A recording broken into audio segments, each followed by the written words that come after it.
আসসালামু আলাইকুম, স্বাগতম সবাইকে।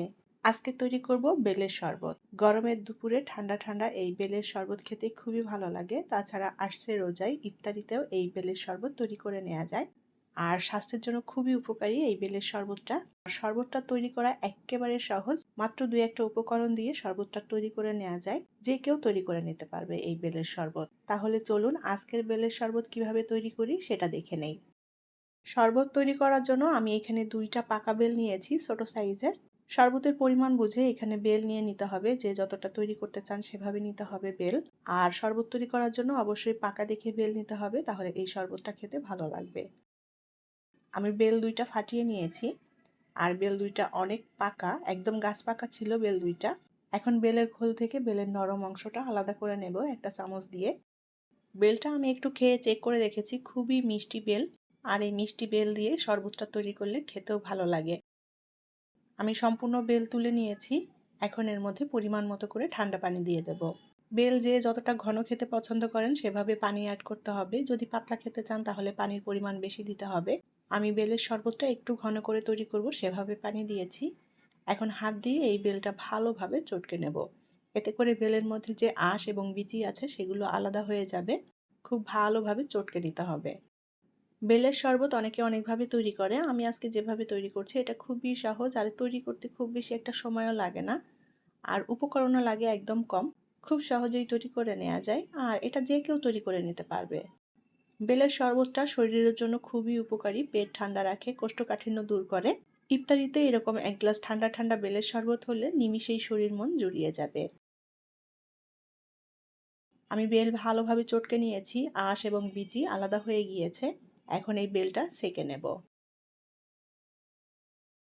একটা ছাঁকনির উপরে আমি বেলটা অল্প অল্প করে দিয়ে খুব ভালোভাবে সেঁকে নেব, এতে করে বীজ এবং আঁশ আলাদা হয়ে যাবে। একটা চামচ দিয়ে এভাবে একটু নেড়ে চেড়ে দেবো, এতে করে বেলের শরবতটা আলাদা হয়ে যাবে, সাথে বীজ এবং আঁশটা আলাদা থাকবে। এই বীজ এবং আঁশের অংশটা ফেলে দেব। এভাবে আমি সম্পূর্ণ বেলটা সেঁকে নেব। বেলটা আমি ভালোভাবে সেঁকে নিয়েছি, আর এর মধ্যে কোনো প্রকার আঁশ নেই। এখন শরবতটা তৈরি করে নেব। বেলটা যথেষ্ট মিষ্টি ছিল, যার কারণে এখানে চিনির পরিমাণটা খুবই অল্প দেব। আমি এখানে 2 টেবিল চামচ পরিমাণ চিনি নিয়েছি। চিনির পরিবর্তে এখানে গুড় দিয়েও এই বেলের শরবতটা তৈরি করে নেওয়া যাবে। গুড় দিয়ে শরবত তৈরি করলেও খুবই মজার হয়। সামান্য পরিমাণ লবণ দিয়ে দেব। আর এখানে আমি 1 ফালি লেবু নিয়েছি। এখন লেবুর রসটা দিয়ে দেব, এতে করে শরবতের টেস্টটা বেড়ে যাবে। এখানে আমি 4টা লেবুর পাতা নিয়েছি। লেবুর পাতাটা ছিঁড়ে দিয়ে দেব।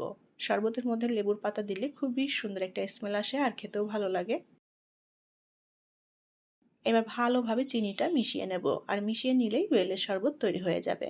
মিষ্টি যে যতটা খেতে পছন্দ করেন সেভাবে দিতে হবে, আর বেল যদি মিষ্টি থাকে তাহলে চিনি খুব বেশি দেওয়ার দরকার হয় না, বা না দিলেও হয়, চিনি ছাড়াও তৈরি করে নেওয়া যায়।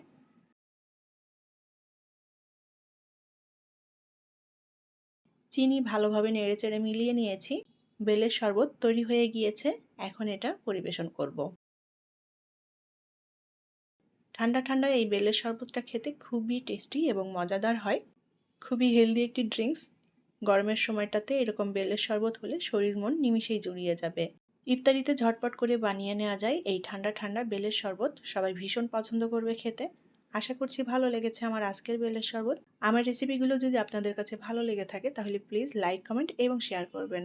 আর মজার মজার রেসিপি পেতে চ্যানেলটি সাবস্ক্রাইব করে সাথে থাকার অনুরোধ রইল। পরবর্তী রেসিপি দেখার আমন্ত্রণ জানিয়ে বিদায় নিচ্ছি। অনেক অনেক ভালো থাকবেন সবাই। আল্লাহ হাফেজ।